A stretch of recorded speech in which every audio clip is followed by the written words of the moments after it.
Good morning, everyone. My name is Makeda Okolo, and I am the co-chairman of Rho Mu Omega's Connection and Social Action Committee.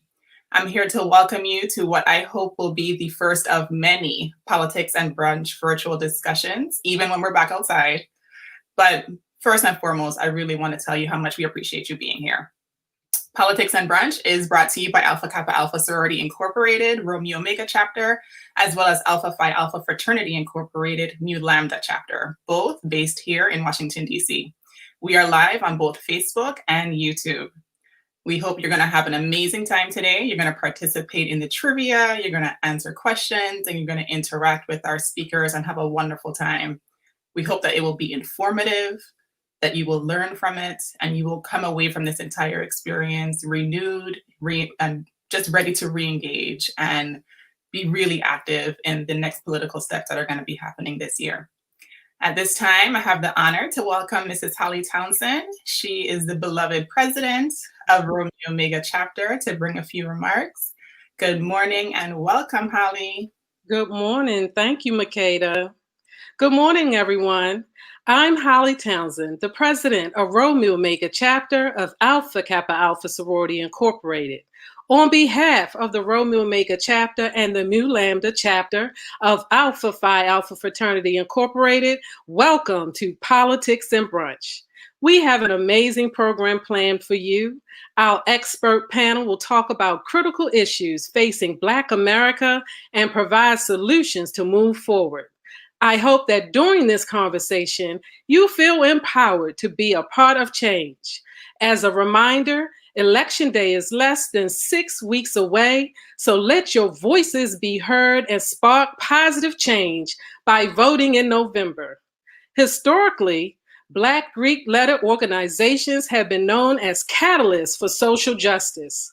Together, our international initiatives continue to support the Black community in many areas, including civic participation, economic development, and voting rights. Therefore, open dialogues like this event keep the conversation going and inspire action.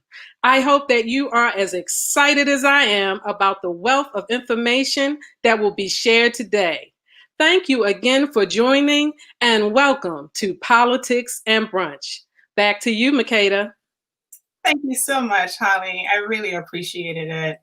You know, I feel like you said it best. Black Greek letter organizations have been the catalyst for so much forward movement in our communities. And that's why we're gathered here today, right? So to kind of frame the stakes a little bit, to set the stage, I feel like you really did an amazing job of that. It's so important for us to continue these conversations, which have been happening for decades and decades and decades, right?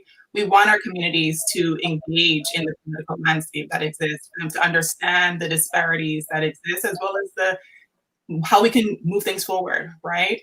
So without further ado, I think we should go ahead and get this kicked off and started. And to do that, we have to introduce our moderator extraordinaire for the day. And that is going to be Edward Hill, brother of Mu Lambda Chapter of Alpha Phi Alpha Fraternity Incorporated. He's going to be an amazing moderator, and I cannot wait for the discussion. So Ed, I'm passing the baton off to you at this point. Thanks, Makeda. So excited to be here. Very, very excited about the conversation. And so before we get started, I would like to introduce our panelists for this morning. And so we'll start with Councilwoman Anita Bonds.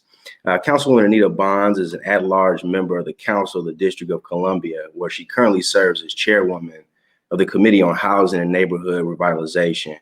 Councilwoman Bonds is a housing advocate, and in her capacity has pushed for policies that will expand tenants' rights, increase opportunities for home ownership, and put an end to displacement of longtime Washingtonians. Councilwoman Bonds, welcome. Next, we have with us on the panel, Ms. Charlene Stanberry. Ms. Stanberry serves as Chief of Staff to Congress.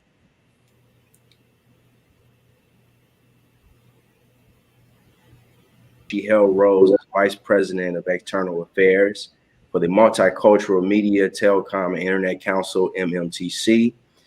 And she served as professional staff in Congress for the Congressional Black Caucus. Charlene Stanberry is a proud member of Alpha Kappa Alpha Sorority Incorporated.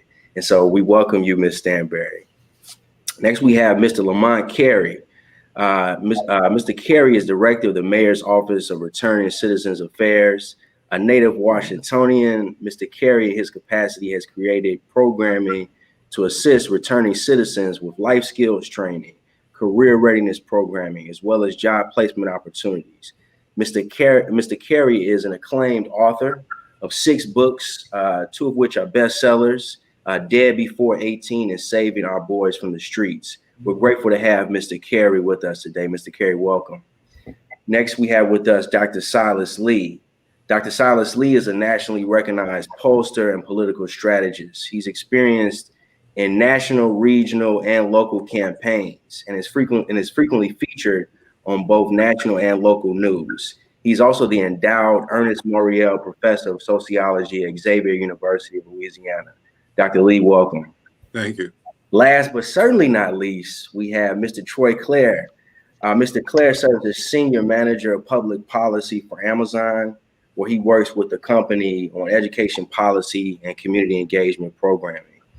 Prior to working with Amazon, Mr. Clare spent a decade on Capitol Hill, working as Chief of Staff to Congressman G.K. Butterfield from the North Carolina 1st Congressional District, and also a Special Assistant to Majority Leader Steny Hoyer. Mr. Clare also served as State Director in the state of North Carolina for the Hillary campaign. And so we're very, very excited to have him on the panel as well. And so thank you all again for joining us, and we look forward to the discussion. As we begin, I'd like to pose a question to each of you.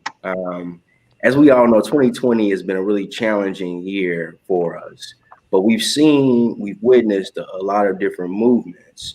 And I would like to discuss with you one thing about, if you can tell us one thing about the movements that we've witnessed this year. What's one thing that has inspired you about the movements? And so I'd like to start with Councilwoman Bonds. Is the Councilwoman on? And if she's not here, if she's not on, we'll have Ms. Stanberry. So Ms. Stanberry, if you would like to talk with us, what's one thing about the movements this year that has inspired you? Thanks, Ed, and thank you so much for having us this morning. I think this definitely is a conversation we need to have. One thing for me personally that's been inspiring about the movements is just that everyone's been a part of the movement, and it's particularly, I would say, Gen Zers. And the reason why I say that is because even though I look young, I'm not. I have a 22-year-old nephew and I have an 18-year-old niece.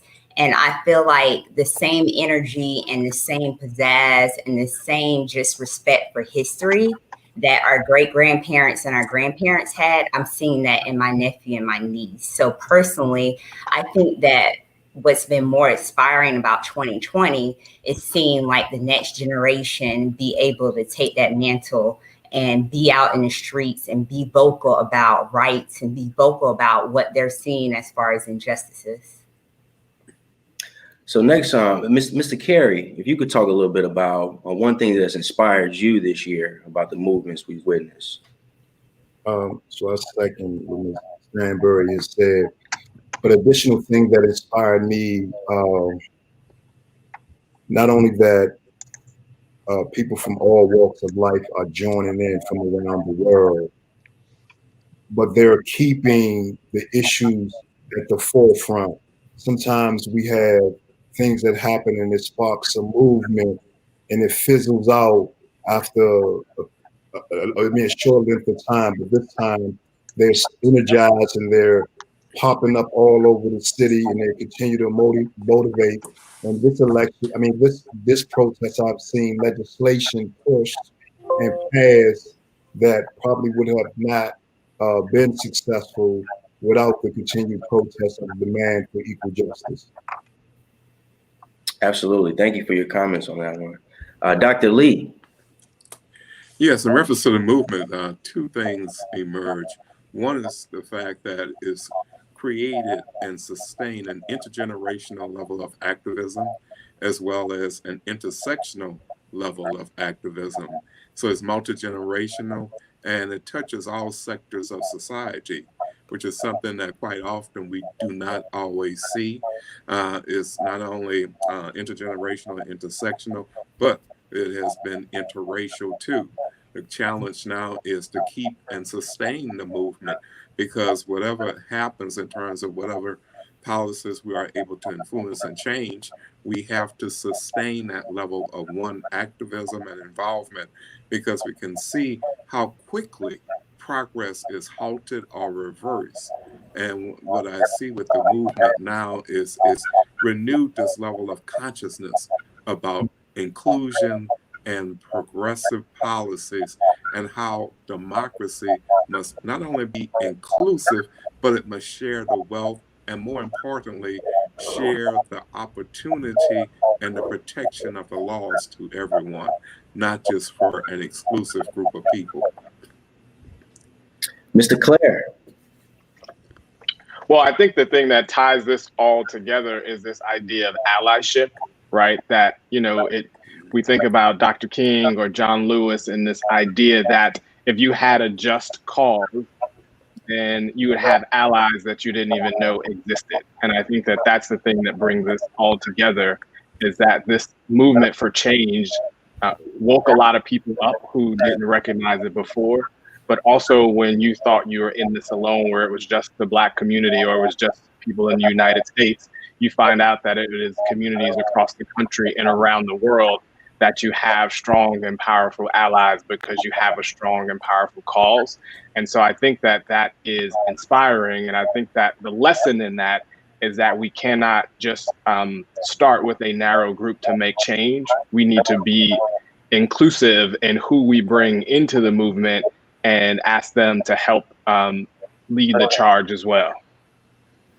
Thanks, Troy, Mr. Claire. And actually, we were going to have Councilwoman Bonds answer my next question, but your point sort of leads into that. Speaking about the challenges in ensuring this idea of allyship, we hear a lot of folks encouraging people to vote. And that being a means of ending some of the systematic issues of racism and police brutality in our inner cities.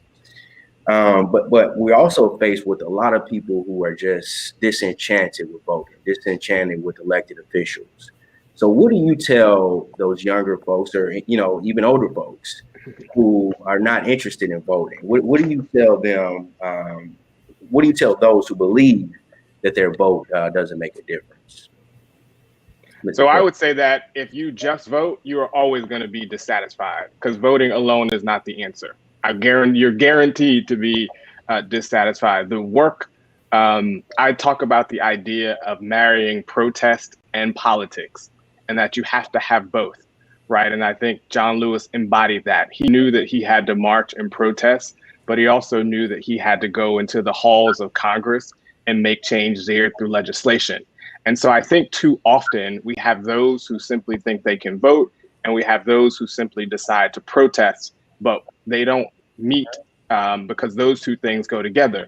So if we think about things such as police reforms, yes, we can protest to advocate for change, but a lot of the sheriffs, the judges, those folks are elected. And so we have to be involved in the political side as well. So I hope that what we've learned from this movement is that people will stop saying, I am not political, because we know that everything deals with politics, and that those who simply protest, while that is important, is only one part of it. And those who only vote, that's part of it, right? So we have to say the vote is the first step, right? Which is to get people in office, hopefully, that support your agenda. And even if you don't get people in office that support your agenda, the second step is to hold them accountable, whether that's going to your local Board of Education meeting, whether that's writing a letter to your member of Congress, or whether that is, supporting ballot measures throughout the country. But I really think that we can't just have voting alone. And I think we should expand our message, because we're going to do ourselves a disservice even after this 2020 election if we don't encourage people to be civically engaged beyond the vote. Yeah, that's a very good point that Mr. Claire made in reference to voting. Quite often people think it's a one-step process, going to the polls and casting a vote, and that is not the case at all. there's voting and there's civic engagement.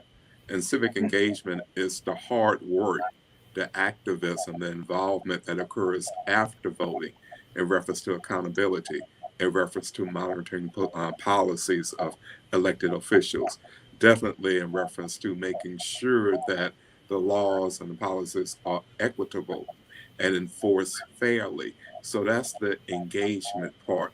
So we, in terms of voting, we use that word and people may not totally understand the process and what it means. They see it as a one-step cure-all solution when in actuality, it is the beginning of a long-term process that is multidimensional, that can be very complex. And that is something we have to nurture and constantly inform people about, because what happens behind the scenes, what you do not see, that's the complexity of politics, of voting, of being political, of being systematically involved. And I think what we saw last week in reference to the Attorney General in Kentucky highlights the need for not only voting, but for having the level of political literacy and social literacy about what voting is and what it is not, and how we can be involved and active in the 21st century. So for me, so before I got involved, became appointed to Mayor Bowers' administration, or before I got involved in anything political or community-wise, the communication that I was hearing from politicians during elections was general. And I think for those that are disenfranchised in the communities that are underserved, or those that are not showing up at the polls. So one, we got to challenge some of the things that may have been passed down generational, the vote didn't come. And so some that participate in that my voice isn't going to be heard, but you have to make voting, exercising your vote personal, because it's a personal action. How is this going to empower your future? So if you're a young person and your goal is to go to college, will there be funding available to get college? You need additional money. If you're a young person and you have older parents, older grandparents, is there going to be access to health care, access to housing? How is it going to improve your community? So I think when we're talking to those that are just enfranchised and those that just see no purpose in voting, you have to empower them by telling them how the vote empowers and direct the future that they end up in, because the young people are the ones that will be taking over the world. And so I think it just has to be personal in how we communicate to them through all platforms, and can be emotional, can be directional, but more importantly, how is it going to benefit them? How is the people that is running is going to benefit them? And then the other important thing is, if you don't vote, somebody's going to win. And that person that wins may not have your best interests at heart. And so when you make it personal, I think it increases our chances for them to stay engaged and to stay involved throughout just casting the ballot during the term of the representatives' administration. That's my opinion. Thanks, Mr. Carey. I just wanted to kind of like sum it up on that. One thing I often tell people is, like, we're Black and we're always political. We've always had to fight for something since we've been in this country. So it's not just about voting. It's about all hands on deck and having people in every aspect, whether they're running for office, whether they're just serving as a poll watcher, whether they're serving on a corporate board and they're on the inside to get the intel of what's going down. We've always had to be political and be forced in this country to advocate for ourselves and advocate for our rights. So it's not just about voting, so to speak. It's about that civic engagement, like Mr. Lee said, and just making sure we have all hands on deck and that we have our people in all different types of places that we're creating a strategy that's best to push forward progressive policies that's going to help our communities. And Charlene, thanks for that point. I get civic engagement as a topic I think all of you touched on.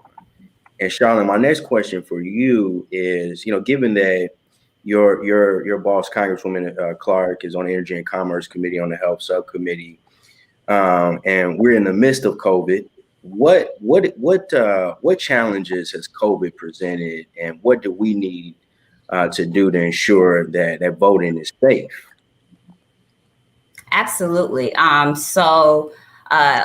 Claire worked in the 2016 Hillary campaign, which I was fortunate to work on down in Florida, where I served as a voter protection director. And I think that that's one of the best experiences that I've had to this day, because it's taught me a lot about persistence and challenges, but making sure that our communities are educated and know everything that they need to know when it comes to voting.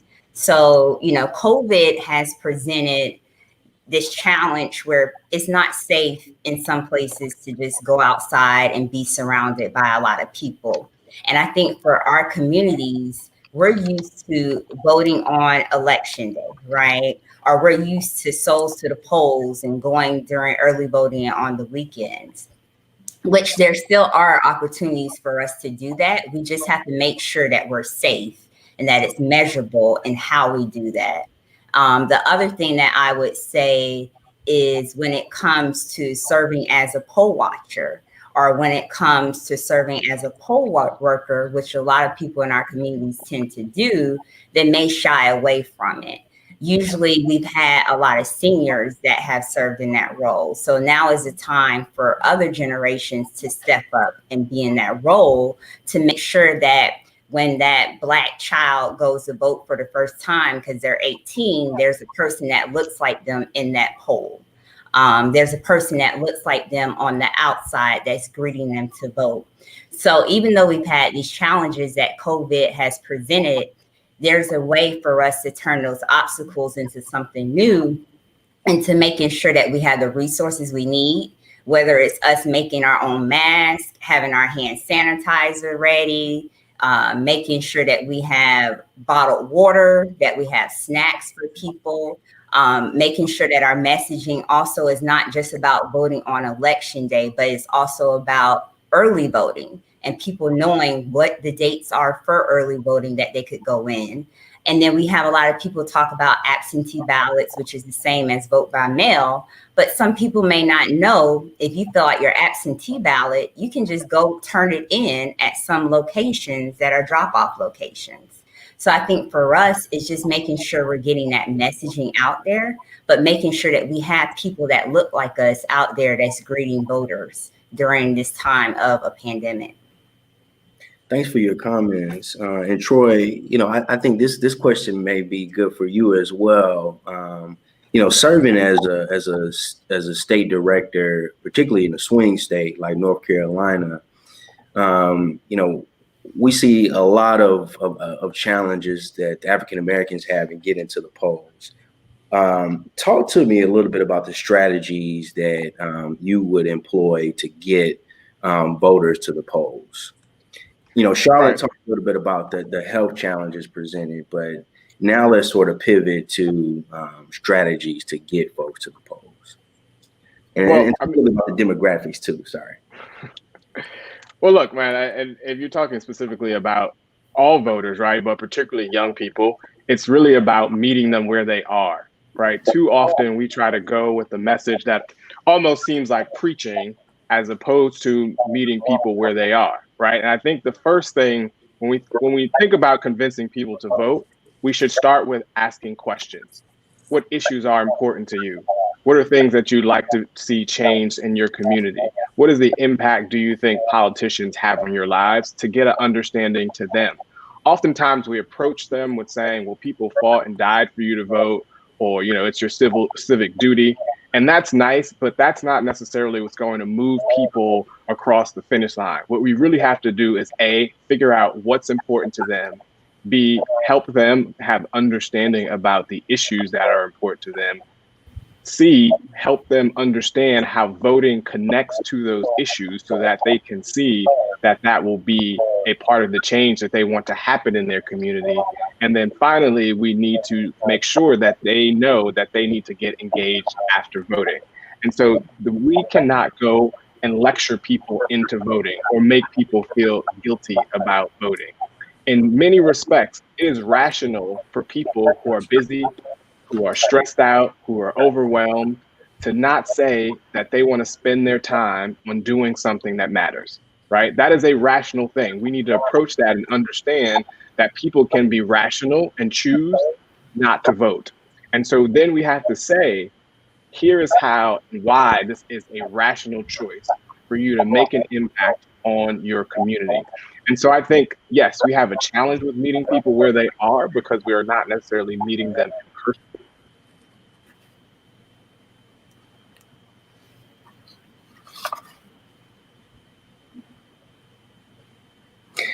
Thanks, Troy. I think you were sort of muted there the last couple of seconds, but very good message there, particularly about sort of pressuring folks into voting and making sure that they really understand, what their vote means. And so really appreciate those comments. At this point, we're going to engage with the audience a little bit and have a trivia break. And so our first trivia question should be posted. Well, I'm sorry, Makeda's going to talk a little bit about that. And you are rolling. I love it. You're doing an amazing. I'm on a tight ship here, I try to. Ship is tight. Okay, everyone. So get your thinking caps on. Try not to use your tutor Google for this, but we have some pretty good prizes in store for you. So the first person to answer the question correctly will win a prize. Once we've identified who the winner is, right? And once you get the question, just type it in and we will see it pop up at the bottom of the screen. We'll identify that you are the winner. And at that point, we want you to email us at connection@rhomuomega.org. So connection@rho, omega.org. Okay. So the first question is, Bloody Sunday contributed to the passing of what landmark federal law during the civil rights movement? Okay. I'm going to say it again. Bloody Sunday contributed to the passing of what landmark federal law during the civil rights movement? Do you think you know what the answer is? I think I have an idea, but of course, I would love to allow our audience to win some prizes. I'm a big history buff, and so I love all of these type of questions. I think it's a fitting question, definitely for the first segment of our discussion about voter engagement and just about engagement in general, and particularly important for the question. So really, really happy that this one is even thrown out there. I do have an idea, but again, would like to see what the audience says. Okay. Well, let's see. We're not seeing anything pop up yet. What? Okay. It looks like we have a winner from you. Uh-oh. We got a few people who are answering here. Y'all are stepping in. So the first person I saw who answered it, his name began with O. Yes. Okay, Enya. Okay, Enya. Okay. Enya is a frat brother. He's a great guy. What's up, okay? Thanks for tuning in, man. So it looks like me Lambda is out here trying to represent. Okay. We see where the scales are tipping. So, okay, please go ahead and email us at connection@rhomuomega.org so we can get you hooked up with your prize. And with that, I'm going to sign out and let the discussion continue. Sure. Thanks, Makeda. And thanks again for the engagement on that question. Great question. Very, very important to the discussion. And so before we took our trivia break, we were talking about voter engagement. And so we're going to just pivot briefly and talk a little bit more about the challenges that returning citizens face when attempting to access the voting box. And so we'd love to engage Mr. Carey on this topic. And so, Mr. Carey, what are some things that DC has done to ensure that returning citizens understand their voting rights and can participate in the elections? And I think you're on mute there, Mr. Carey. So there we go. What, hold on, there we go. One more time. One more time, you got to press your button. You're on mute still. There we go. You can hear me? There we go. I apologize. No worries. DC is aggressive. So we are so aggressive that we just passed a bill where actual DC prisoners that are currently in custody serving time can vote. And so the Board of Election has sent out, like, to the Bureau of Prison a packet where they can register to vote and they'll receive the voting card and be able to cast a ballot. But in the community, we are partnering with not only just churches, but other government agencies. We're collaborating with organizations who work with returning citizens to make sure that they're in contact with their clients and making them aware that they can vote. We're out in the community with advocates. I mean, like in the heart of the community where people are underrepresented, we're bringing, partnering, bringing food giveaways to encourage to draw the crowd to us and registering returning citizens to vote. We're partnering with like halfway houses, transitional houses to make sure that the constituents have the right to vote. And we're doing a lot of like pop-up drive-through voter registrations in disengaged communities to ensure that they know that they have the right to vote. So one of the biggest barriers with returning citizens is that many don't know that they have the right to vote because they're hearing it from other states that they're not allowing their residents to vote. But in DC, soon as you're released, and now even if when you're incarcerated, you don't lose that right to vote. So it's just about us informing them that they have the right to vote and to exercise that right to vote. Because one of the things we know, I'm a former prisoner. I've been served a total of 11 years, in that most prisoners are more civically aware than probably the average citizen, because there's always a news channel on and we're always reading the newspaper, so they may be more well informed than some regular citizens. But we are aggressively pursuing the vote of returning citizens. Very good. Thank you, Mr. Carey, for all that for all that you do. I think we're going to do I would like to engage the audience a bit and pull a question from our chat. And so, are there any questions? I'd like to pause there. I know Mr. Carey just spoke, and then we also had some great comments. And so, any questions from the audience? And I'll give that a couple seconds there.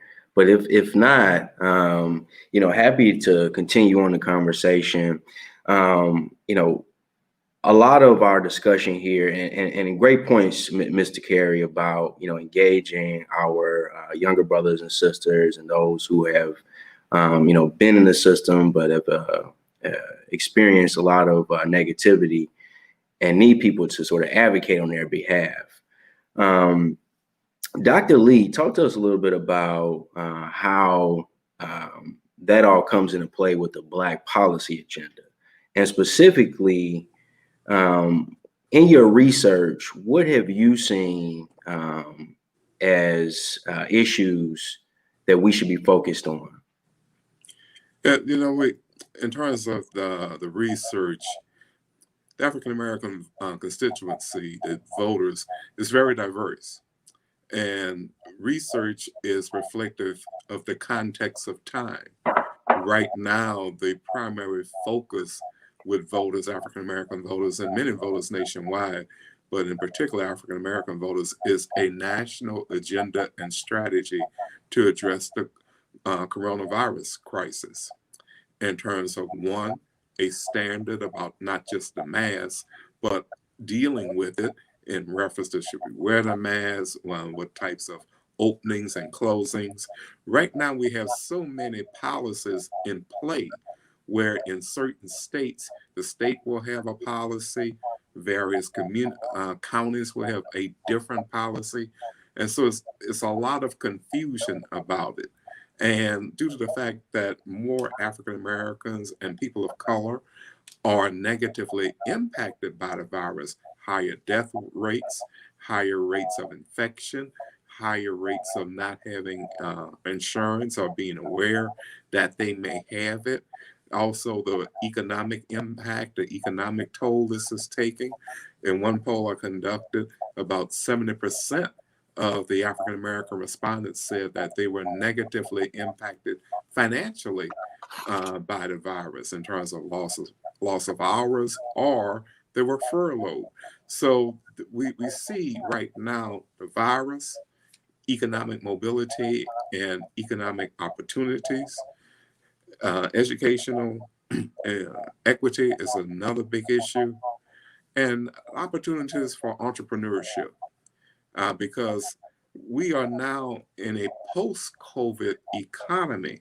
The economy was changing pre-COVID, but post-COVID, in terms of further displacement of people due to technology, due to the economic crisis, is something that we're going to have to deal with, especially in terms of allowing people an opportunity to upgrade their skills or either become entrepreneurs or in some way look for new ways to become self-sustaining and sufficient. So what this reflected in terms of what did COVID do? It reflected the historic inadequacies of society, the historic inadequacies and deficiencies of democracy that, one, they've been systemic and they've been long-term.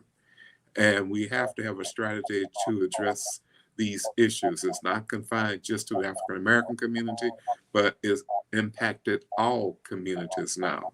And that's something that we have to really be creative and strategic in addressing. Thank you, thank you. We've actually got a question from our audience, and I wanted to definitely make sure that in NLS staff, I'm not sure who that is, but want to make sure that they get their questions answered. And so the question that was posed is, how can we bring back teaching civics in our middle and high schools? And I guess, Dr. Lee, that may be, being an educator, being a professor, that question may be for you. So please tell us how we can get civics taught in our middle schools. I'm making a point to talk about current events every day. We have to make it contemporary, as well as a reflection of the history. But when we talk about issues that are happening right now, what they reflect in terms of history, what we can anticipate in terms of the future, public policies, social policies, the roles of race and gender, then people begin to perk up and listen, because now we made this issue relatable, not something that is ancient history. So we have to talk about it on a daily basis. We have to make it multifunctional. That means make it diverse. Talk about sports, talk about music, talk about entertainment, talk about the economy. What we find is that all of these various professions are integrated in some capacity. And so therefore what we have to do is make it contemporary, make it relatable, and talk about it. The more we talk about it in not just the educational space, but social and other spaces, that is an opportunity for us to inform and engage people. It's an ongoing process that doesn't stop in the schools. It is a process and activity that occurs in every segment of society. Thank you. And you sort of touched on this in your last statements about the economy and disproportionate impact on African Americans. What about Black businesses? I mean, how are we seeing it right now? A lot of doors are closing. So what are we seeing as far as disproportionate impacts of COVID on Black businesses? We see maybe a triple negative in terms of impacting African American businesses. One, African American businesses have a clientele that quite often relies on African American customers. And due to the fact that those customers may not have the resources to patronize those businesses, that puts them in a financial deficit in many cases. Workers, due to the fact that if you don't have customers, you are not able to pay your full-time or your part-time workers. You cannot expand if you do not have customers and you do not have access to capital. Many of the African-American businesses, due to the fact of where we are located and our customer base, due to COVID and the restrictions and the lack of mobility of people, many of them will not be able to return. Yeah. In a post-COVID environment for various reasons. It's changed the face of retail. It's changed the habits that we engage in reference to shopping. Brick and mortar stores will still be around, but look at the number of businesses that have filed bankruptcies in terms of they were not small businesses.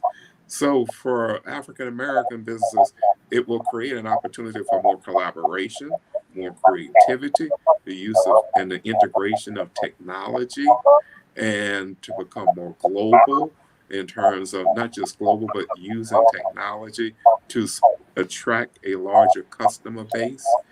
So it's going to be very interesting, but there will be a lot of growing pains in this process because to a large degree, we are in another recession in the African American community. They may not call it that in the larger community. They will say that, well, we going through a downturn, but in reality for African American businesses, due to the clientele and our customer base and resources, it is basically a financial recession in many cases, and they will not be able to return to the level of sustainability that they had prior to COVID. Yeah. Thanks, Dr. Lee. My next question is for Ms. Stanberry, and sort of piggybacking off Dr. Lee's discussion of the use of technology and how we have to be innovative entrepreneurs, particularly in the African-American community with all that's going on. Charlotte, some established businesses are failing, yet we're also seeing a boom in the gig economy. And so how might the stimulus package help with this area? Great question. My boss, Congresswoman Clark, serves as vice chair of the House Energy and Commerce Committee. So I know that's why Mr. Hill gave me that question. So what we've seen basically is with the stimulus packages, the House of Representatives passed the HEROES Act, but it has yet to have any action taken upon in the Senate. Now, in the HEROES Act, we saw a lot of funding that was more for local and state and municipalities. We saw funding for our essential workers. And also there was a big emphasis for small businesses in regards to having a second coming of that Paycheck Protection Program, which people tend to see say PPP, right? But I think in COVID and also in 2020, like you said, we're seeing a rise of the gig economy. Black females are the latest when it comes to entrepreneurs, when it comes to having these innovative ideas, which the pandemic is presenting us a time to kind of brainstorm, come up with new things, because we are a resilient people, right? When something happens, we're going to come up with something innovative.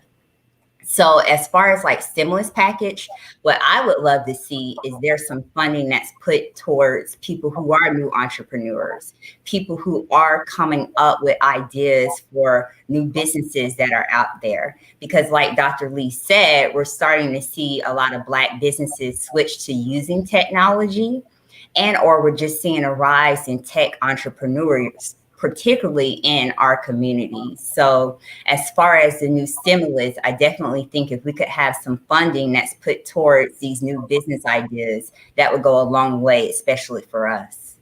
Thanks, Ms. Stanberry. Next, Mr. Carey, a question for you.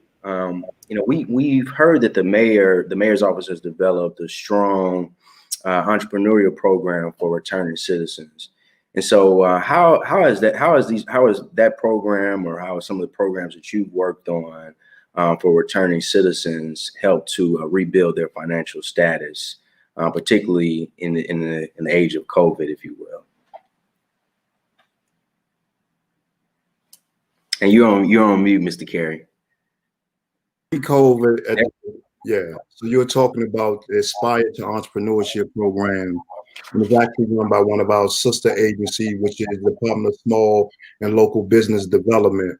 So far, I believe 60 people have went through the program. And one that you may be familiar with, Marcus Bullock, that has this postcard to prisoners. The organization is called Flick Shop. So he's one of the individuals that went through the program and is like becoming internationally known for the work that he's doing. So they take them step by step through every process of starting and operating the business, and even provide, I believe, limited funding on the upstart of the business. So that has been a great addition for returning citizens who find it challenging to go into the workforce because of their background. And entrepreneurship programs are springing up now all over DC with a strong focus on returning citizens, because the one thing that we have realized is that they are entrepreneurial. They have transferable skills that they may have learned from the very thing that ended them up inside of an institution. We also got to take into account that some of the current prisoners have already owned the business, come from strong professional backgrounds that they can't get into because of the criminal conviction. Now they say you can't work in the same line of work that you were charged with. But I just believe they still can be an asset and a benefit to companies because they know how to help them with prevention. And in terms of COVID, my office, which does returning citizens find jobs, we've been doing COVID, been able to help 300 people find jobs during this time. A lot of it is retail, cleaning, things of that nature. And so in regards to entrepreneurship, some feel more comfortable. Some feel that they can work inside of a job because for many reasons, we have an issue with education. If you're over the age of 21, it's not mandatory that you have to participate in school programs inside the institution, which leave us at disadvantage. Some are not allowed to enroll in certain programs that would increase their skill level. And so we have to place them into training programs that will prepare them for the workforce. But not only just preparing them for the workforce, we're looking for career kind of opportunities where there's a livable wage. But during COVID, because we know people are not aggressively looking for employees, so we're creating care packages for those that are being released during COVID. One, so they can have essential things that they need, so they won't be a strong burden to their family, because their families doing a tough time now during COVID. And so we have food banks popping up all over the city to provide food food for families. One organization, I think they have spent like $2.4 million. Memphis Tape, I believe that's the amount, on providing food for families. So DC find to be a unique place, because where there is a need, if the government as well as the community are banding together to fill those gaps so our residents won't go hungry. And our Mayor Bowser, her main motto is "There's shot, nobody's left behind." And so I've been charged with making sure that returning citizens have access to whatever's in existence during COVID and post-COVID. So, and Mr. Carey, you got a question actually from an audience member, Doxy McCoy, and her question is: do you expect any pushback from the feds on reaching out to DC prisoners given the current administration? So we, in terms of voting, is this in connection to voting? I believe so, sir. So what we've done, because we don't know, and so what we have done, we have given the charge to family members, or we put the word out to family members that have loved ones that's incarcerated, that when they call to ensure them that that they know they have the right to vote and be expecting the packet, as well as we have been calling institutions along with the Board of Elections to make sure that those institutions have received the packets. And so the Board of Elections send out voting applications. All they have to do is fill them out, pre-stamped, so they fill them out and put them back into the mail, and so that we can get it in time and get it out to them. So to answer a question, I'm not sure, but we prepared just in case there is some resistance. But so far, the BOP has been all for it. And so the feedback that we have received so far is that individuals have been receiving their packets and they have been mailing them out. Good. One more question, and then we're gonna move on to our trivia. We're gonna give you a little break for a second. But from Takia Young, she asks, can you speak about the vote and what that means for workforce solutions for returning citizens? I think you may have covered that a little bit earlier, but just talk a little bit more about that. So who's running is important, right? In terms of workforce. And that's on the local level and the federal level, because the representative that is running for office or that is currently in office that's running for re-election, if they see returning citizens as valuable constituents and they know the barriers that exist, once we get them in office, they'll be making sure that their funding is available, just like our Mayor Bowser has given funding to make sure that there are workforce development programs that's provided by our Department of my brain is going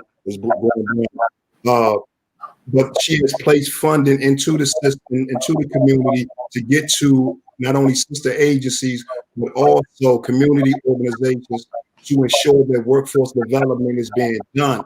But more importantly, where we need you all support at is advocating for returning citizens in whatever state you are in to employers. Because constantly, I think employers believe when they hear returning citizens, ex-offender, they think of our mugshot.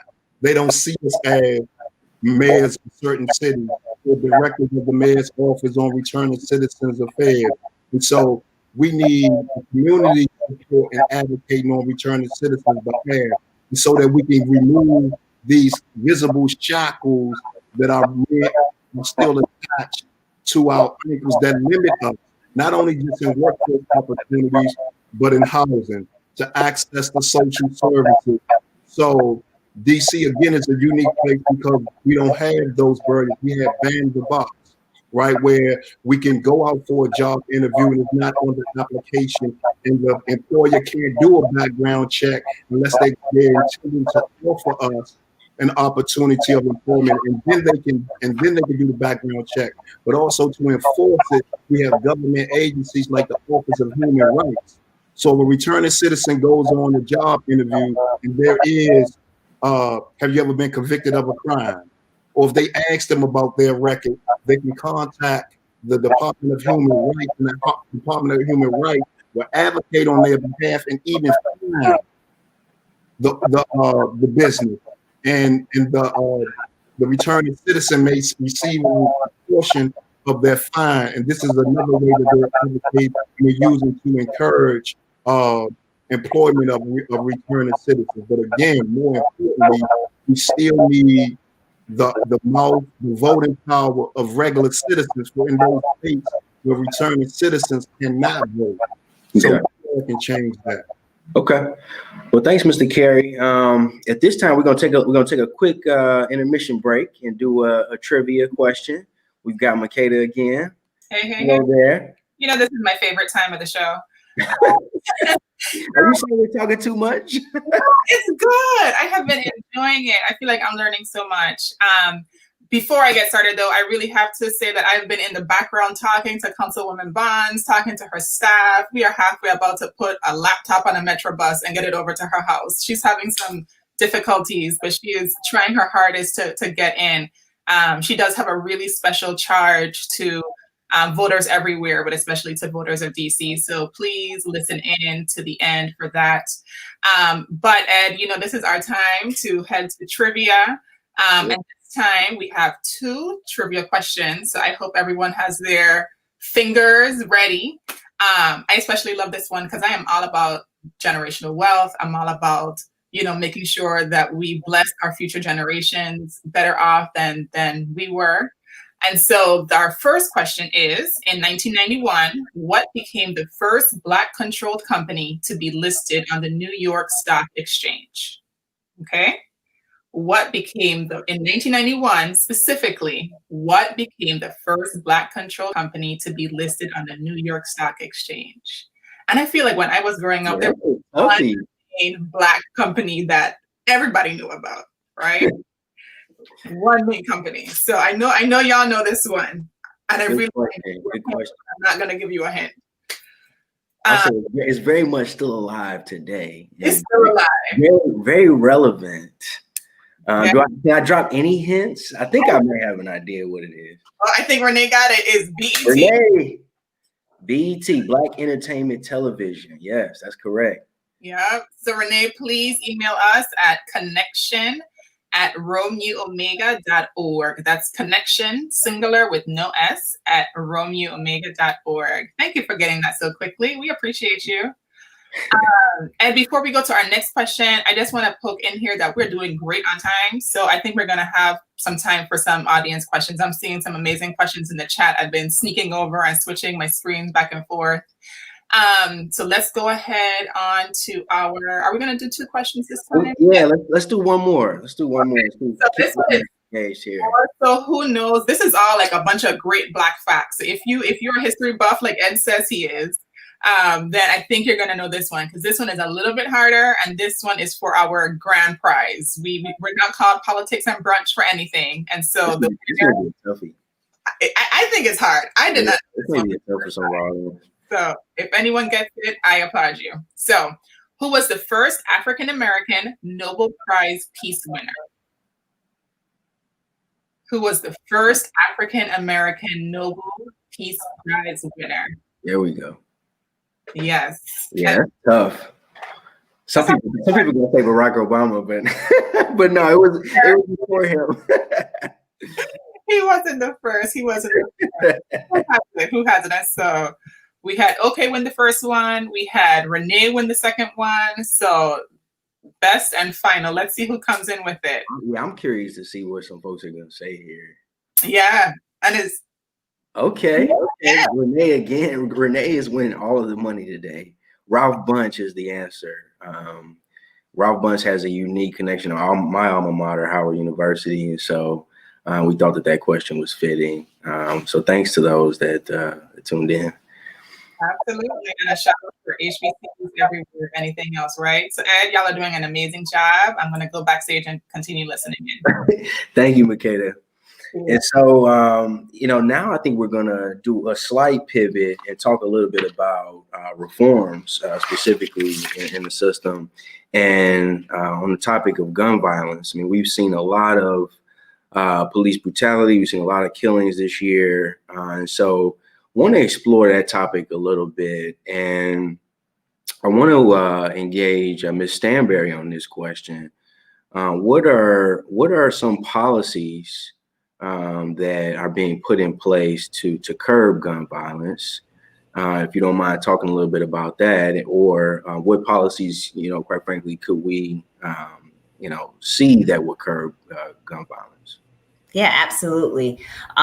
So when the House first started the 116th Congress, they had a big gun violence package that came out, and it was led by a couple members, including Congresswoman Robin Kelly. Congresswoman Kelly is a CBC member who represents Chicago, Illinois. She's also a chair of the CBC Health Brain Trust. So a lot of the initiatives that we've seen put forth in regards to curbing gun violence not only deal with bipartisan background checks, but also having gun violence be recognized as an epidemic, right? Because there are a lot of resources that should be put into place when it comes to our cities, when it comes to municipalities, in regards to the healthcare concerns when it comes to gun violence. So I think what we'll see is come the 117th Congress, this will be a discussion that continues to move forward. More resources will be put into place. You'll see more members of the Black Caucus step up and talk about gun violence because it's everywhere, right? It's not just in particular cities that, you know, certain people may want to hone in on. So we'll see bipartisan background checks. We'll see putting more mental health and more resources on the ground on a healthcare perspective when it comes to gun violence. But I think definitely what we need to see is we need to see more of us on the ground talking about it. We need to see more people talking about it as we have in the past and from the pulpit, when we have to our community services. I know personally, my boss has been doing a lot of gun violence marches and rallies in Brooklyn, New York. But that's something that we need to see year round. It's not just something that happens in the summertime because everyone thinks everyone's out. So this is definitely something that we will see as a key issue come the 117th Congress also. Sure. Very, very good point. You were actually getting a couple of questions as you were speaking, so I was trying to get them down. So I'm going to ask you this sort of a two-part question. One being, what can we do to put pressure on the Senate to pass this stimulus bill? Mm-hmm. And then the second part is, and you touched on this a little bit earlier on PPP funds and the stimulus, and how do we make that more accessible? Absolutely. So to the first question, that's talking about putting pressure on the Senate, because I think that that's a key issue that a lot of us need to start talking about and start educating ourselves on. We see the House of Representatives, we see who controls the House of Representatives, but a lot of people don't know that for a bill to have final passage, that it has to hit the Senate desk. And there are certain bills where Mitch McConnell, who is the Senate Majority Leader, will just say, I'm not taking this bill up. So to put more pressure on our senators, it means making those calls, not just to your senator, making calls to the senators who are in leadership and who are in control, right? There's nothing like pressure and having that constant pressure. So whether it's making calls, whether it's sending letters to them and their staff, I think that that's the biggest thing. Not just call your personal senator, but call the senators who have the power to really do something. As far as PPP, extending it to small businesses, one thing I often tell people is the education process too. Figure out who's on the small business committee for the House of Representatives. Figure out who's on the small business committee for Senate, and call their offices. If you have ideas about, hey, PPP, it needs to be extended to certain small businesses, make your voices and your concerns heard. If you are fortunate to have a representative or senator that is on small business, start engaging them now. Don't feel like you're just helpless and they're just coming up in a hole, making up all of these different ideas that's going to affect you as a person, right? Make sure that you try to have as much engagement as your representatives and senators and also your local elected officials as you can, because a lot of people don't think about this. Your local elected officials are in contact with your senators and your representatives all the time. And they're saying, hey, I'm getting pressure on the ground from my constituents about X, Y, and Z. Here's an example. Here's a key person you could work with. So in that involvement and in that process, let's not just focus on our federal officials, but also looking at our local and our state officials, and also what type of relief packages that they may have on the local and state level that can be advocated for.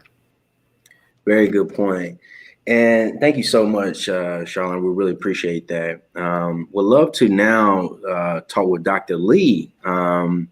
We've heard the phrase defund the police. And, there seems to be some confusion about what people mean when they say that. What's the number one ask behind defund the police? Yes, you're right. There's a lot of confusion about it because people think of defunding, taking away the financial resources of the police. And in actuality, that is something that people do not support, not having any type of law enforcement. What they are talking about and focusing on is diverting some of those resources to social, educational, and other alternative and intervention programs to address some of the systemic problems that people have or society has ignored impacting communities. That could be mental health, that could be education, that could be job training.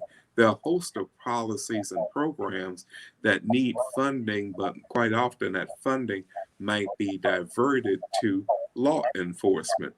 And you may not need a police officer for every type of call that comes in for assistance. You probably will need a social worker and maybe a psychologist or someone to intervene and to diffuse a situation and not engage in aggressive law enforcement. So defunding the police, one, is not universally accepted, but people are supportive of community policing. They are supportive of alternative programs to address the social and emotional needs of residents. Very good point. You've actually got an audience question here from Tamara McCants. And her question is, please explain the steps that need to be taken for us to strategically participate in the political process other than voting.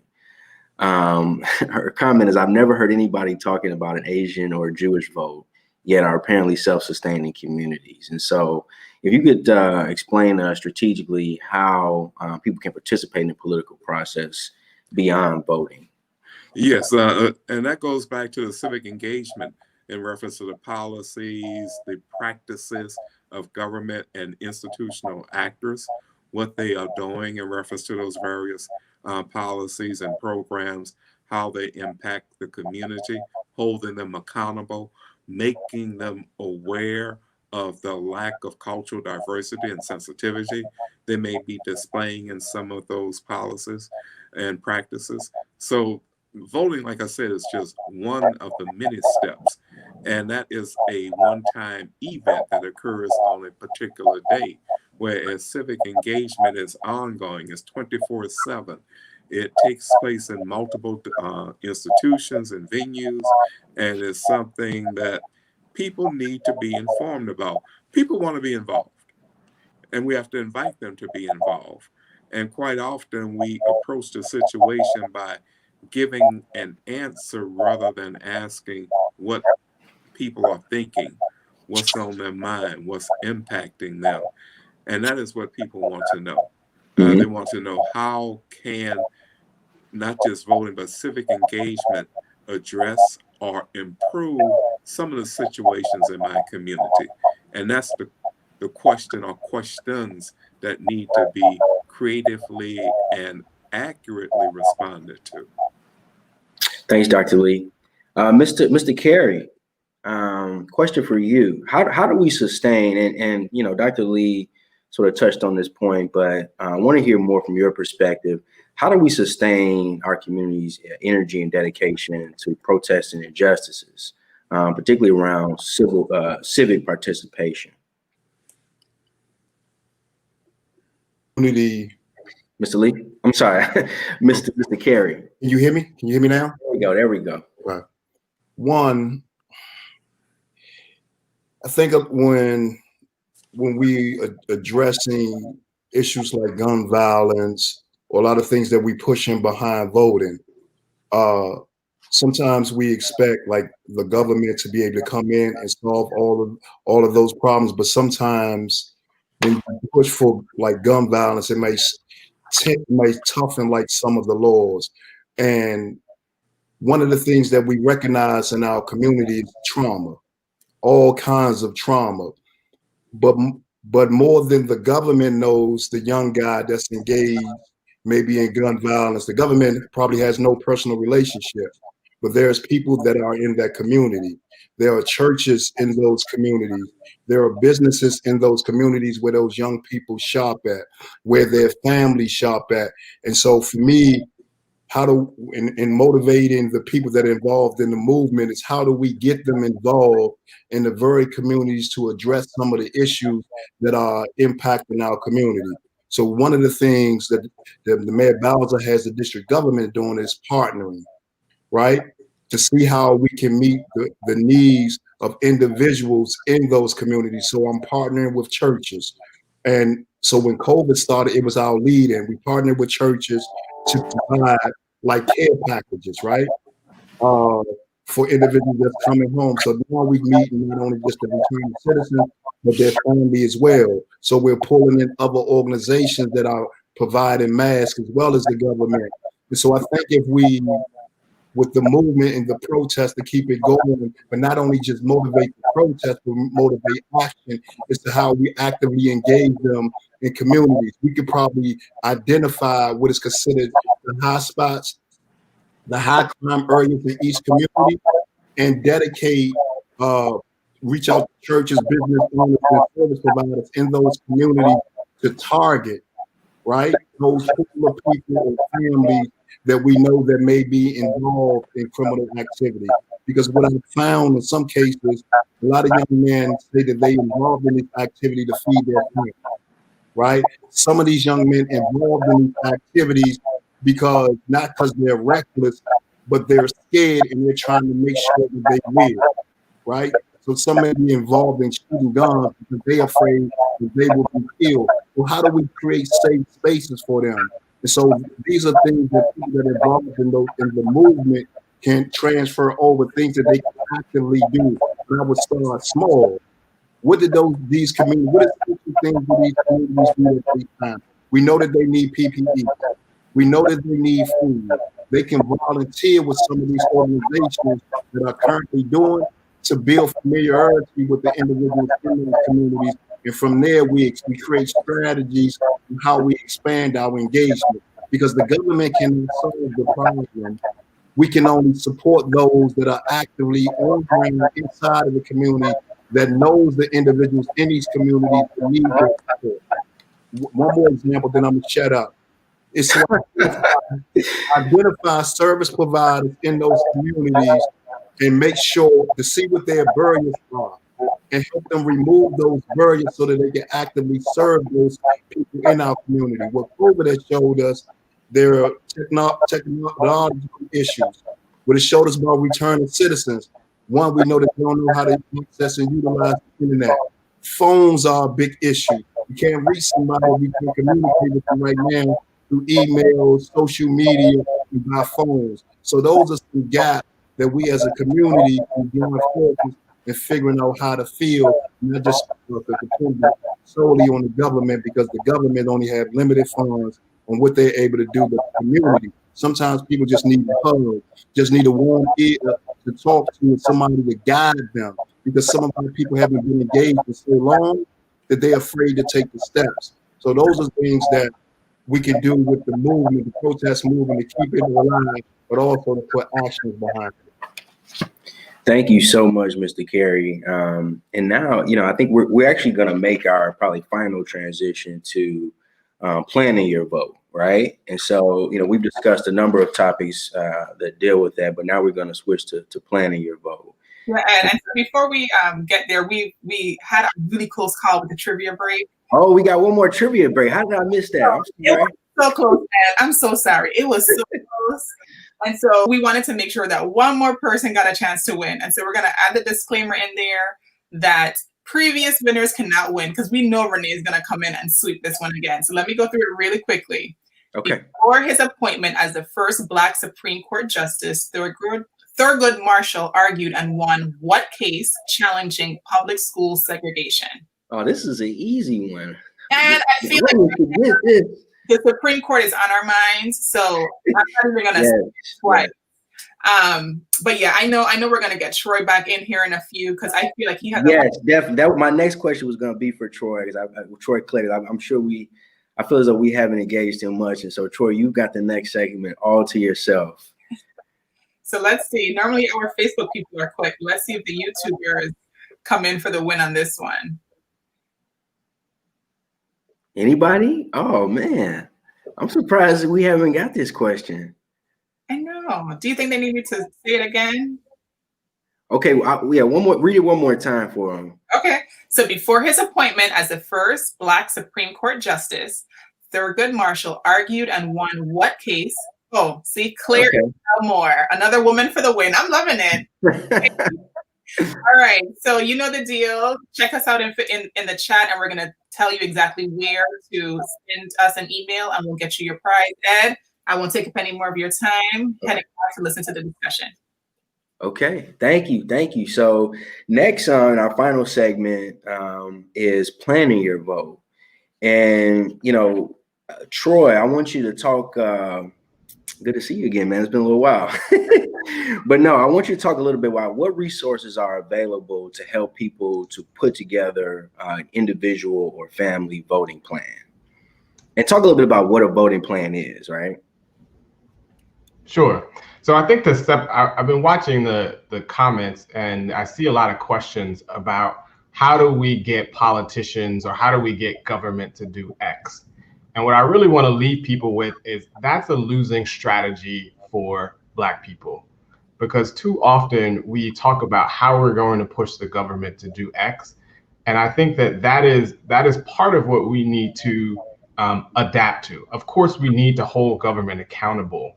But I think what COVID should have shown us is that we have to have a level of self-sufficiency that no one else is going to help our community in the way that we can.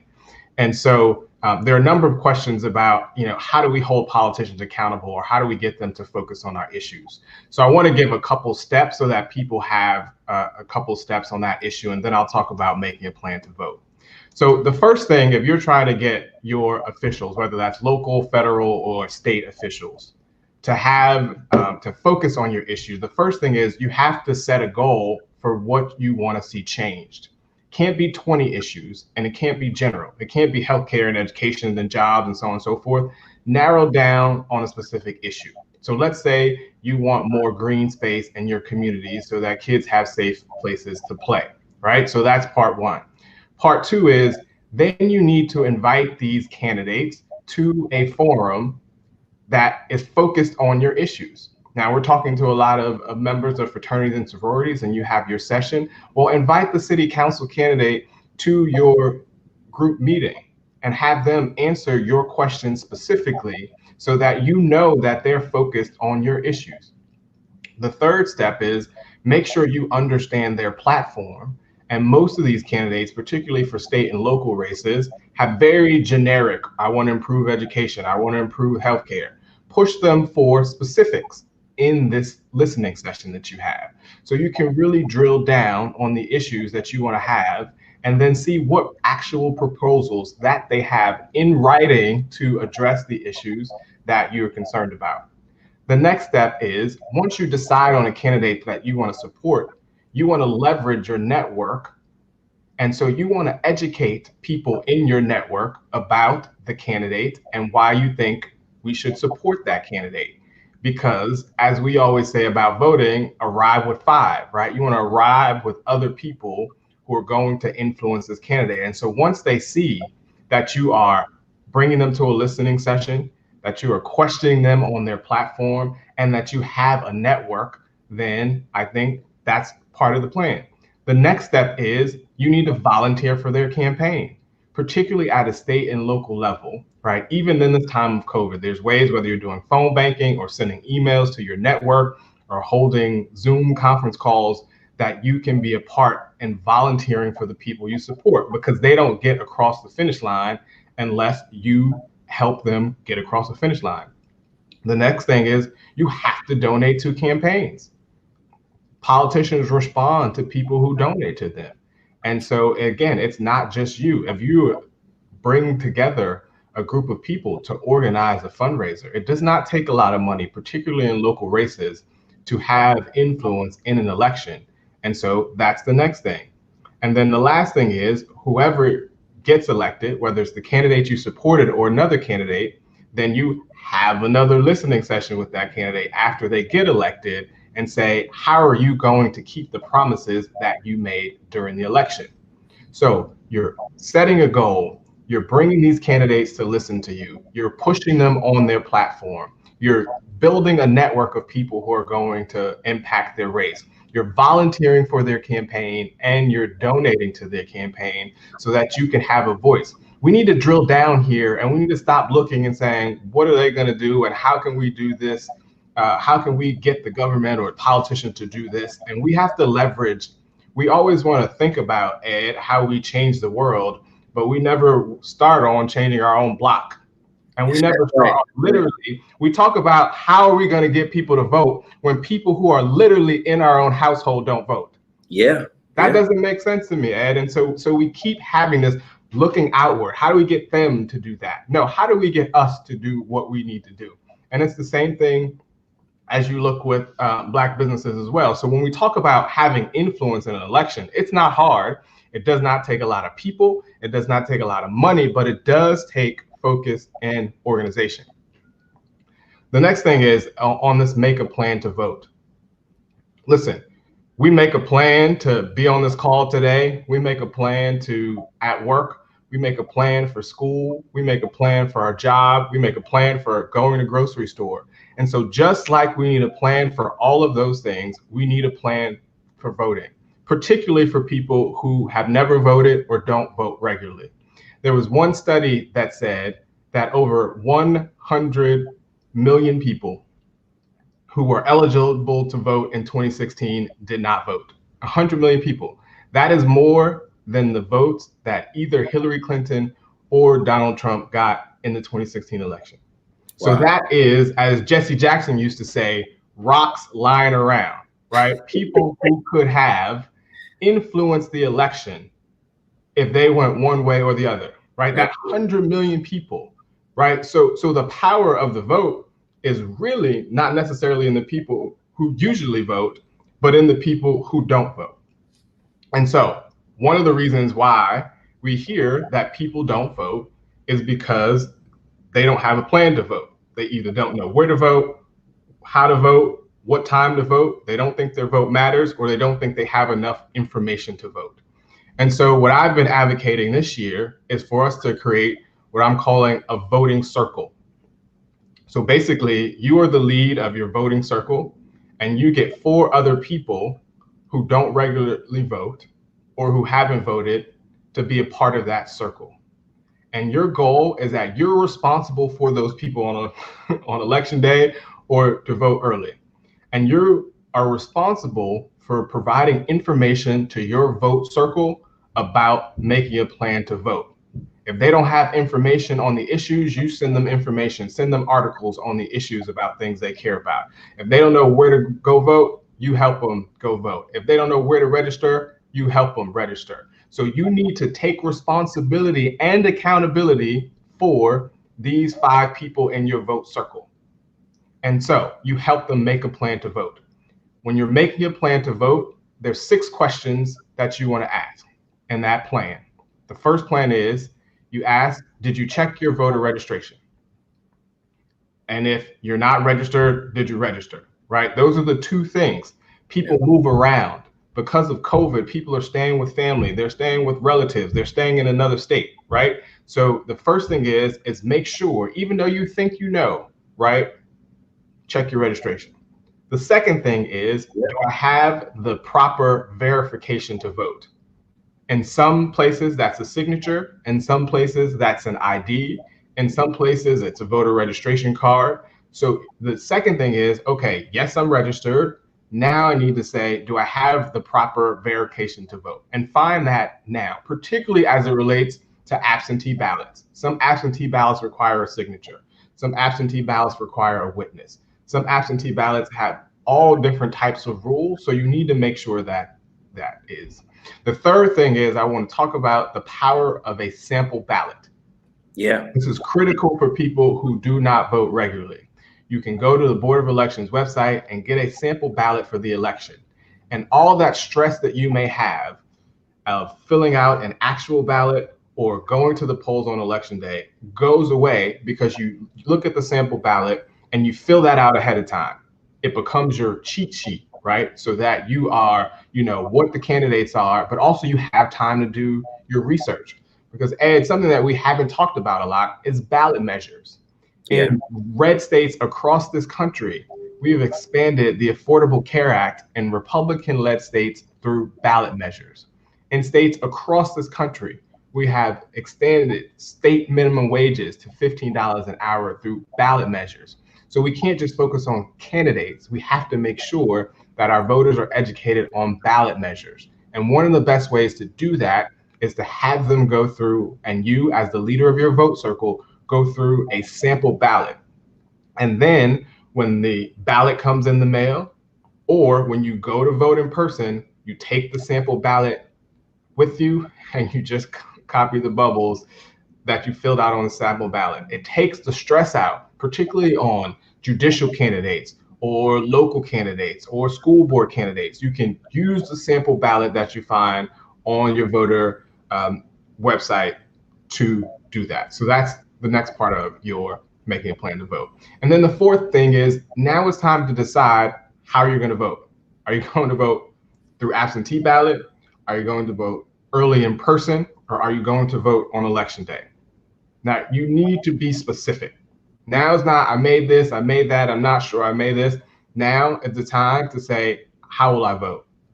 The next thing is, what date and time will I vote? Specific date and time, and put it on your calendar, especially if you're going to vote early or if you're going to vote in person on election day. This is a day-long project.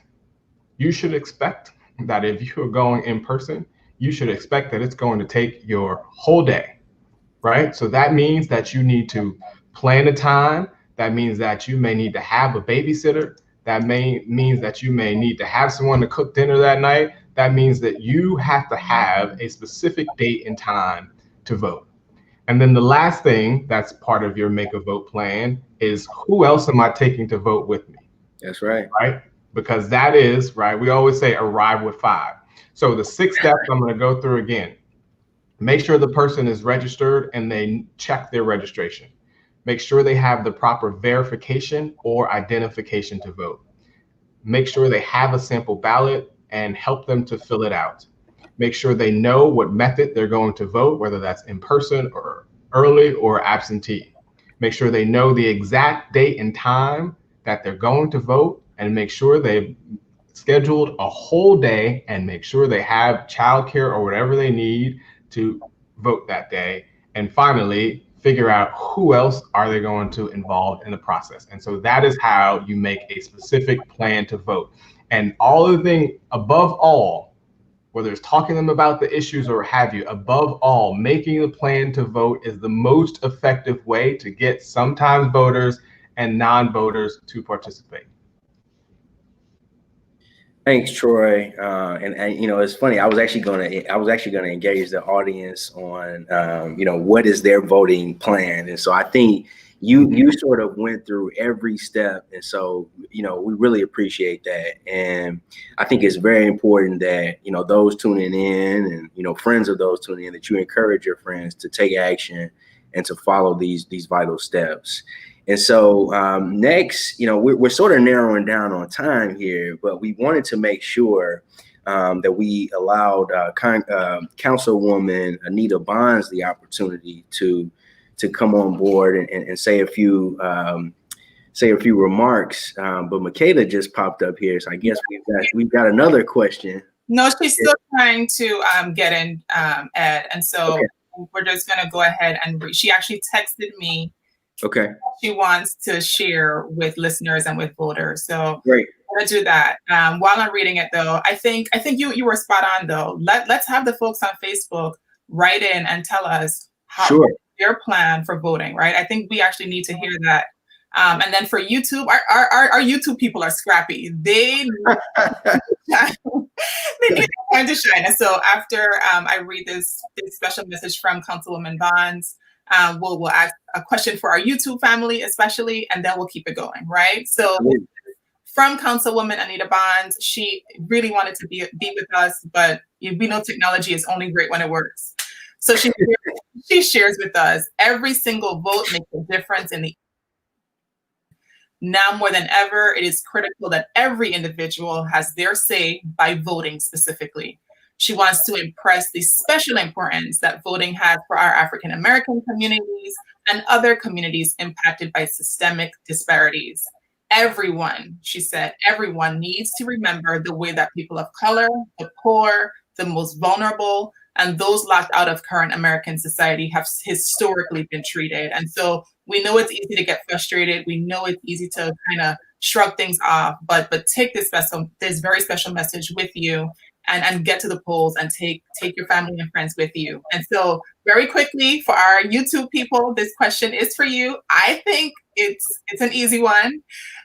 Who was the first Black congressman to lie in state in the U.S. Capitol Rotunda? We know the Facebookers have had it, so we need the first person from YouTube, and our tech team is standing in the back. Whichever one comes in first, they're time stamping it. There is no double counting going on back there, okay? So the first person from YouTube that gets the answer will win.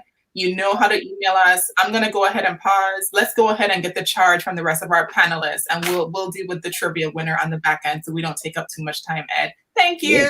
Bye. Thank you. And really appreciate all of those who are tuning in and engaged and asking questions. You know, it's really made for a fruitful discussion. And so now, thanks again. I really enjoyed this. Now we're going to turn things over to our chapter president, Michaela Roach, our chapter vice president, Michaela Roach. Well, it's afternoon now, but I'd like to say good morning because we came in here in the morning and it's now afternoon. I would like to thank everyone who has engaged, of course, on the YouTube side, on the multiple channels on Facebook. I would like to thank you all for continuing your engagement. This is the fruit of our labor, months of planning, and I would like to extend my thanks, of course, to the team that put together this event, Politics Brunch today. It is a phenomenal event. I am extremely proud of the sorors and frater who have come together to really put out an amazing event. I would like to again and now extend a greater sense of thanks to our esteemed panelists, Troy Claire, Silas Lee, Lamont Carey, Charlene Stanberry, and our host, my frat brother, Edward Hill. You did an amazing job. Your comments, your advice, your professional opinion, your points are all well taken. And on behalf of the new Lambda Chapter of Alpha Kappa Alpha Fraternity Incorporated, I am overjoyed to see the progress that we can make with technology. And as Makeda said, it only works, or technology is only good when it works. So I would like to say thank you for making today work. I know that I am engaged. The words of Martin Luther King runs through my mind. Our lives begin to end the day we become silent about things that matter. Really and truly, that is really the emphasis of our movement and our engagement. All of the things that we're seeing today, it should ignite power within us to put ourselves into new heights of activity as members of fraternities, non-members of fraternities in the Black community. We should be engaged to help with things like activism, to help with things like vote rights and civic engagement. This is our charge, and I am extremely thankful for this opportunity to be here. Ed, you did an amazing job. Makeda, you did an amazing job. The trivia questions, the engagement, the chat, managing it all. The Hollies that are in the background. Thank you all. Thank you all. Appreciate you. Thank you, Mikhail. Makeda, if you wanted to, you're going to introduce Holly to wrap things up. Yes, absolutely. So we're going to have a final word from Holly Holiday. We have tons of Hollies in our life, but Holly Holiday is going to sort of just put a final bow on it. Thank you, Mikhail. You're amazing as always. And very happy birthday to Mr. Mikhail. Thank you. I stayed here. I have an entire production going on in my backyard right now. Y'all don't want to see what is happening. But Yes. I'm appreciative. Thank you very much. Yes. And we actually do have a winner. Oh, look, Denise Reed from YouTube won the very last trivia question. So, Holly Holiday, let's bring you in. To everyone, thank you. We appreciate you. Look out for our very next event. And until next time, see you later, everyone. Well, thank you. This has truly been amazing. I just want to thank all of you for watching. We are broadcasting live across 5 platforms on Facebook and YouTube. We've had an amazing, engaged, I love Team Scrappy audience, and I'm just excited because I hope this is a reflection of what we will see as we are already starting to vote. We're going to end with a simple charge, and Makeda, tell me here if we want to bring in some of our panelists to kind of close out with the charge. But I just want to say, certainly from my little corner of the sand, this has been amazing. We've provided some wonderful information. We have truly done our charge in connecting the line between protests to policy to the polls. And I know that's exactly what we're going to do. So make sure that we follow all those tips to get it done. Would we like to bring in some folks to just give us a quick charge? Well, I know they're ready to go. And okay, well, let's do it. You call them out, we'll bring them in. So let's do it really quickly. Let's do it 1 minute or less. We know y'all can do a whole entire epistle. So Ed, who do you want to bring in first? So I think we've already, I think Troy has sort of given his charge. And so we'd love to, allow Charlene, Dr. Lee, and Mr. Carey to speak as well. So Charlene, please, your charge, give us your charge to voters. Oh, absolutely. So my charge real quick is just that it's not just about voting. It's about being an advocate for our communities and as a Black person. So when you're voting and when you're a poll watcher or you're a poll worker or you're out there, you're being an advocate. And it's something not just for 2020. This is for generations and for here on out to come. Thank you. Dr. Lee? Charge would be to make not just voting, but the discussion of policies and how they impact the community you live in a part of a daily conversation, not only up to the election, but most importantly, after the election. Thank you, Dr. Lee. Mr. Lamont Carey? Oh, you're on mute again, man. One last time. I'll be remiss if I don't encourage not only just to get out to vote, but also to make sure that they fill out the census. And if you're doing voter registrations, please use new forms because some of them have that felons can't vote. And so with that, in partner with great leaders in your community to help push and to get people to the polls, like one that I have who is the director of Fairview that you all know, David, Sherry McCoy. So that's my closing. Thank you, Mr. Carey. All right, Makeda, I think that concludes everything. I think we did it. And we got to do this again. We got to do this again. All right. Well, that's it for me. I appreciate you all. Ed, Dr. Lee, Mr. Carey, Ms. Stanberry, Troy, the team in the back. I can't tell you all how many elves we had, keeping this going in the background. We had an amazing production team of Holly Weeks and Holly Holiday. So with that, I will definitely sign off. But it's been amazing working with our Alpha brothers, and we cannot wait to do it again. Absolutely. Thank you.